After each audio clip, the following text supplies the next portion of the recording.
तो कनाडा के प्रधानमंत्री जस्टिन ट्रूडो लगातार मुसीबत में फंसते जा रहे हैं। उनकी मुसीबतें कम नहीं हो रही। अब इजरायल ने भी उनके खिलाफ मोर्चा खोल दिया। तो वहीं मोदी की बहन कही जाने वाली करीमा बलोच के समर्थकों ने भी कनाडा के अंदर ही ट्रूडो की घेराबंदी कर दी है। भारत पर आरोप लगाने के बाद हर दिन कनाडा के अंदर जस्टिन ट्रूडो की हालत खस्ता ही होती जा रही है।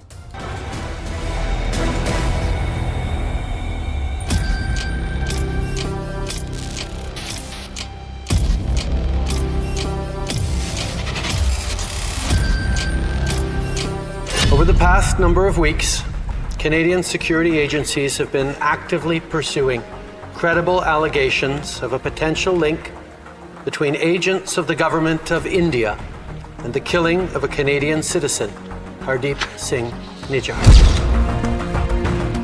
जस्टिन ट्रूडो ने भारत के खिलाफ जो अनर्गल प्रलाप किया है, उसकी सजा अब उनको कनाडा के लोग ही दे रहे हैं। कनाडा के अंदर काम करने वाले एक संगठन ने ही अब जस्टिन ट्रूडो को एक चिट्ठी लिखकर काफी ज्यादा फटकार लगाई है, जो एक कनाडा के बलूच संगठन ने लिखी है। और इस चिट्ठी में जस्टिन ट्रूडो के दोहरे मापदंडों पर खुलकर वार किया गया है। इसके अलावा कनाडा की जिस संसद में जस्टिन ट्रूडो ने भारत के खिलाफ झूठ बोला, उसी संसद में अब ऐसा कांड हो गया है कि जस्टिन ट्रूडो की पूरी दुनिया में बदनामी हो रही है और पूरी दुनिया जस्टिन ट्रूडो पर हंस रही है। आखिर ऐसा क्या हुआ है कनाडा की संसद में? पूरी घटना हम आपको बताएंगे, लेकिन सबसे पहले हम शुरुआत करेंगे 15 अगस्त 2016 को प्रधानमंत्री मोदी के इस भाषण से, क्योंकि जस्टिन ट्रूडो की सरकार की जो पोल खुली है, इस पूरी कहानी का एक किरदार लाल किला भी है। मैं आज लाल किले की प्राचीर से कुछ लोगों का विशेष अभिनंदन और आभार व्यक्त करना चाहता हूं। पिछले कुछ दिनों से बलूचिस्तान के लोगों ने, गिलगिट के लोगों ने, पाक ऑक्युपाइड कश्मीर के लोगों ने, वहां के नागरिकों ने जिस प्रकार से मुझे बहुत बहुत धन्यवाद दिया है, जिस प्रकार से मेरा आभार व्यक्त किया है, मेरे प्रति उन्होंने जो सद्भावना जताई है, दूर दूर बैठे हुए लोग, जिस धरती को मैंने देखा नहीं है, जिन लोगों को विषय में मेरी कभी मुलाकात नहीं हुई है, लेकिन ऐसे दूर सुदूर बैठे हुए लोग हिंदुस्तान के एक प्रधानमंत्री को अभिनंदन करते हैं, उसका आदर करते हैं, तो वो मेरे 125 करोड़ देशवासियों का आनंद है, वो मेरे 125 करोड़ देशवासियों का सम्मान है। और इसलिए ये सम्मान का भाव, धन्यवाद का भाव करने वाले बलूचिस्तान के लोगों का, गिलगिट के लोगों का, पाक के कब्जे वाले कश्मीर के लोगों का मैं आज तहे दिल से आभार व्यक्त करना चाहता हूं। मोदी के इस भाषण के बाद पाकिस्तान अंदर से हिल गया था, क्योंकि प्रधानमंत्री मोदी ने सीधे उन लोगों को संबोधित किया था जो पाकिस्तान के अंदर रहकर भी भारत से प्रेम करते हैं, और इन्हीं में से एक नाम करीमा बलोच का भी था। करीमा बलोच ने प्रधानमंत्री मोदी को अपना भाई बताकर राखी का रिश्ता जोड़ा था, लेकिन उन्हीं करीमा बलोच का कनाडा के अंदर कत्ल हो गया। और इस कत्ल को लेकर ही अब कनाडा के बलूच ह्यूमन राइट्स काउंसिल ने एक चिट्ठी कनाडा के प्रधानमंत्री जस्टिन ट्रूडो को लिखी है। इस चिट्ठी का जो विषय लिखा गया है वो बहुत ही ज्यादा दिलचस्प है। बलूच ह्यूमन राइट्स काउंसिल करीमा बलोच के कत्ल के मामले में कनाडा सरकार की हैंडलिंग के तरीके पर चिंता जाहिर करता है। इसी चिट्ठी में बलूच ह्यूमन राइट्स काउंसिल ने जस्टिन ट्रूडो की पोल खोलते हुए लिखा है कि बलूचिस्तान मानवाधिकारों की रक्षक करीमा बलोच की हाई प्रोफाइल और संदिग्ध मौत के संबंध में प्रधानमंत्री जस्टिन ट्रूडो की स्पष्ट चुप्पी आज तक कायम है। कनाडा में हरदीप सिंह निज्जर की गोली लगने से हुई मौत के संबंध में हाउस ऑफ कॉमन्स में उनके जोशीले भाषणों को काफी कवरेज मिली है, लेकिन करीमा बलोच की हत्या पर चुप्पी साध ली गई है।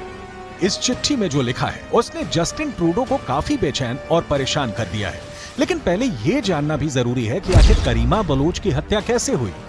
खुद को मोदी की बहन कहने वाली करीमा बलोच की कहानी सुनने से पहले करीमा बलोच का ये बयान सुनिए, जिससे उसकी बहादुरी जग जाहिर होती है। जो आर्मी हमारे घर में घुसकर हमें मार रही है, हमारे औरतों के साथ रेप कर रही है, हमारे बच्चों को उठा रही है, उस आर्मी को वो यहाँ पे पनाह दे रहे हैं, सहूलतें दे रहे हैं ताकि वो और काबिल हो जाए हमें मारने के। जो आर्मी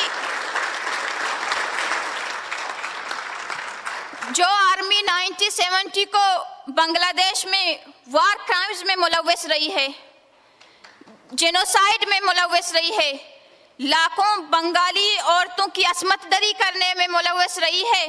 वही आर्मी वो 1948 से बलूचिस्तान में कर रही है।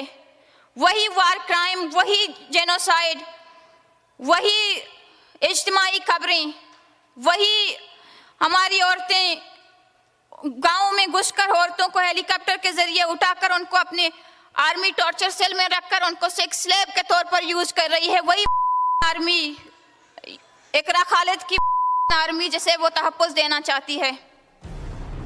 करीमा बलोच के पास ना कोई बंदूक थी, ना कोई मिसाइल, लेकिन वो पाकिस्तान की आर्मी के खिलाफ बोल रही थी। करीमा बलोच पाकिस्तान की आर्मी की उन सारी काली करतूतों और कच्चे चिट्ठे को दुनिया के सामने रख रही थी जिससे दुनिया अनजान थी, और यही वजह थी कि पाकिस्तान की आर्मी और आईएसआई ने करीमा बलोच को टारगेट पर ले लिया।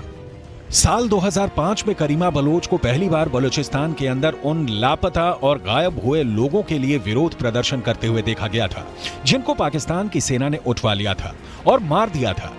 धीरे धीरे पाकिस्तान के अंदर करीमा बलोच बलूचिस्तान की आवाज बन गई थी और ये पाकिस्तान की सरकार को बहुत चुभ रहा था। आखिरकार 2015 में करीमा बलोच कनाडा भाग गए ताकि अपनी जान बचा सकें, और फिर कनाडा से ही उन्होंने बलूचिस्तान की आवाज को बुलंद किया। बलूच कार्यकर्ता ये दावा करते हैं कि पिछले 20 सालों में पाकिस्तान की सरकार ने 55,000 बलूच लोगों को गायब करवाया है या उनको किडनैप कर लिया है।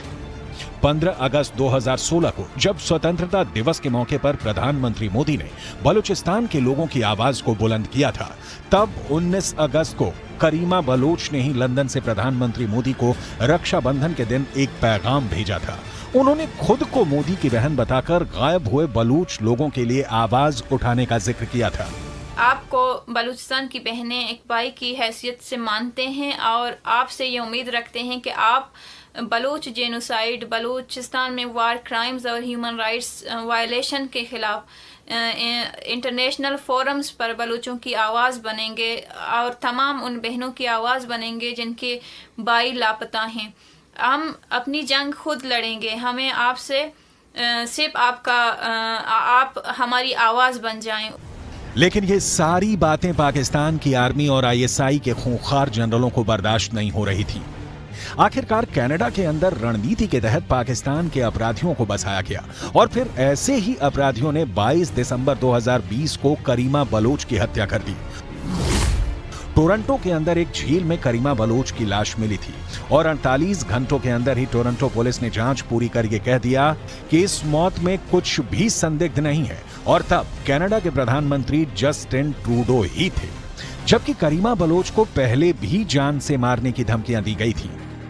इसी नाइंसाफी पर बलूच ह्यूमन राइट्स काउंसिल ने कनाडा के प्रधानमंत्री जस्टिन ट्रूडो को चिट्ठी लिखकर घेरा है। इस संस्था ने लिखा है कि करीमा बलोच की असामयिक मौत जो संदेह में घिरी हुई थी, लेकिन टोरंटो पुलिस ने 48 घंटों के अंदर ही बहुत तेजी से यह निष्कर्ष ले लिया कि घटना संदिग्ध नहीं, सामान्य है। करीमा बलोच को आईएसआई से मिली गंभीर मौत की धमकियों के बारे में कनाडाई सरकार और टोरंटो पुलिस को अच्छी तरह से जानकारी होने के बावजूद भी ऐसा हुआ और इस पर चुप्पी बनाई रखी गई। आगे जस्टिन ट्रूडो की खालिस्तान तुष्टीकरण की नीति का पर्दाफाश करते हुए इस बलूच संस्था ने जस्टिन ट्रूडो पर भेदभाव का आरोप लगाते हुए चिट्ठी में यह लिखा कि करीमा बलूच की हत्या की जांच सिर्फ इसलिए ही ठीक से नहीं की गई क्योंकि बलूचों की जनसंख्या कनाडा में कम है और वोट बैंक की तरह चुनाव में असर डालने में सक्षम नहीं है। अब कनाडा में विपक्ष के नेता पियरे पोलिवरे ने भी यह साफ किया है कि इतनी बड़ी डेमोक्रेसी भारत पर इल्जाम लगाने से पहले जस्टिन ट्रूडो को पुख्ता सबूतों का इंतजाम कर लेना चाहिए।